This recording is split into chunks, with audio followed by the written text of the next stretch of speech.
علما افضل دي شریعت افضل دی او که څوک طریقت؟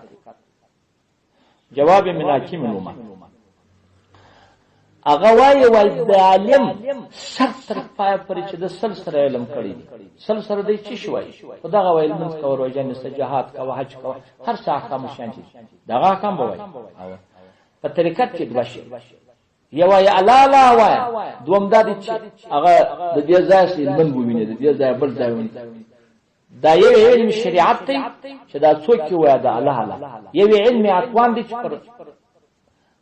مکه وي دا علم اقوام مطلق ثواب نه دا علم اقوام مطلق ثواب در ثواب خلاص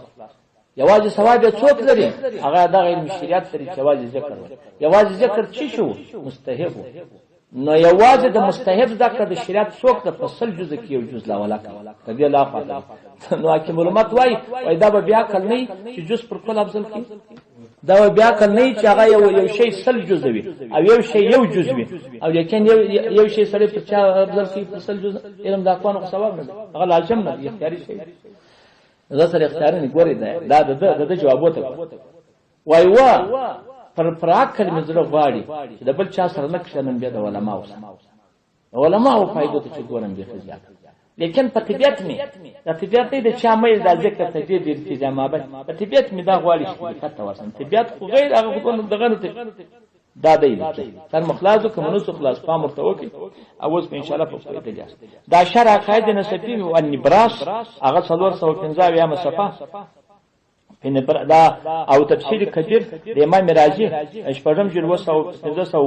او معفتاوی محمودیه 241 سلرم جلد او فقه الاکبر 15 صفحه او مقصد اصلی یوصلو مقصد اسنا یوصلو نشپته جلد اول او دغه په تعارف کې د مذهب د تصوف د ابوبکر محمد بن اسحاق کلابازی متوفا په سند 200 واقعه کې صفحه 9 دا پام ورته کې او دغه رقم معجزه او کرامات د علامه ابن تیمیه په 90مه صفحه کې او تفسیر قشیری په 290مه صفحه جلد اول کې رضی مختار په 515مه صفحه دوم جلد باید راي په 19 مسلرم جلد او فتاوی رحمیه هغه په دوم جلد ووشتمه کې او احسن الفتاوا جلد اول 515مه صفحه کې او جامع الفتاوا 215مه صفحه کې دوم او کې فات المفتی په دوم جلد 15مه صفحه کې او فریدیه په 542مه صفحه کې جلد اول تاسو راځي دلته اوس یو څه پښتنې دي که په دغه پښتنو باندې مستر خلاص